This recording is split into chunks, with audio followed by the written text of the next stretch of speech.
I watched 90 Day Fiancé, so I'm not that much of a brainy nerd. But I will say that Henry VIII's life was like soap opera, like 90 Day. The 6 Housewives of Henry VIII. Okay, I'm just pitching it. If you do it, I want credit.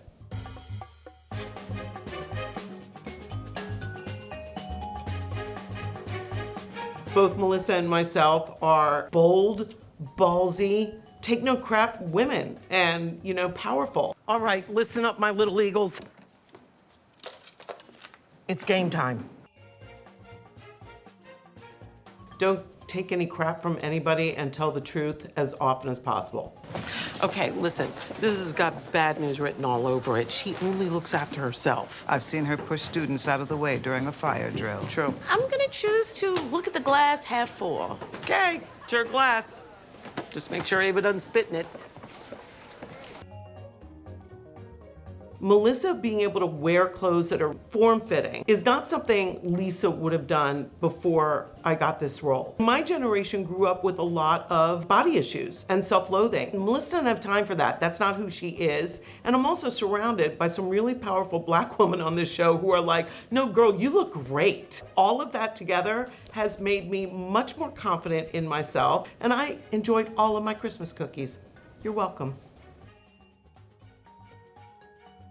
She's growing ever more accepting of the new teachers in the school and more helpful to them and giving them advice where before she just didn't have time for it. There are no winners and losers here, right? Are you proud of having a class full of crying second graders? Look, I'd love to teach my class quantum mechanics. It's my secret weapon at the craps table. The second graders can't understand it, Janine. I did love 204 where Janine comes to Melissa's house and learns how to cook. I loved that they shared and that they had a scene afterwards that was vulnerable and sweet.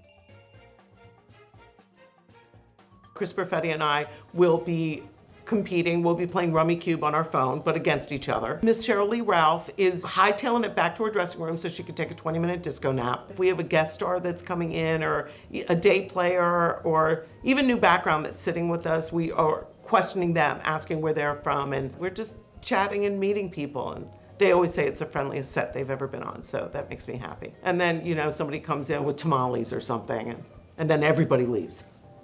Because there's tamales. You know what? I'm not gonna explain anything to y'all, okay? I'm a grown-ass man.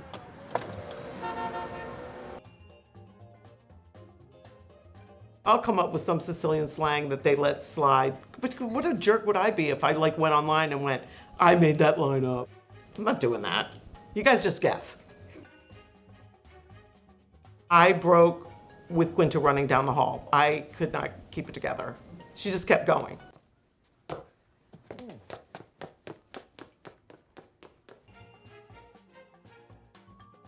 I would love to teach history. I love history. I love the fact that it is a story. My favorite book of all time is the autobiography of Henry VIII. It's written like a story, because of course he didn't write an autobiography, but it was all the stuff about his life. Okay, I watched 90 Day Fiancé, so I'm not that much of a brainy nerd, but I will say that Henry VIII's life was like soap opera, like 90 Day. The man was a nut. I think he had syphilis. He was insane. He kept marrying people and killing them and divorcing them. It was crazy. Every scene I do with Cheryl is my favorite. By day 2 of the pilot, I think we had shared our marriage and divorce stories and raising kids on our own stories. We seem like we're really good friends because we are. We're going away on a trip together to Italy. Everybody's coming. You're all invited.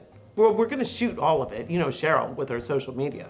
She doesn't let anything go by, but she better check my angles first. You said you read like 10 of those Berenstain Bears books. Just remind me, what's the name of the sister bear again? Beyonce?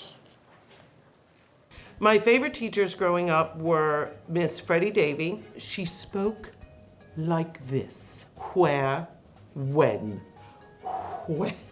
She taught me how to write a theme paper, term paper, when I was in 7th grade, and I used her format all the way through college. My mom also was a big inspiration to me. The reason I loved history is because when I was driving in the car with my mother, something would come on talk radio. My mother would start talking to us about it. Oh, that's because in the War of the Roses, they actually fought France. But then Eleanor of Aquitaine married Henry, and so they stopped fighting because of the marriage. And that's how they used to do things in those days. They would marry so they could stop wars. She wasn't very funny, but she was a great teacher. And yeah, taught me about all things all the time.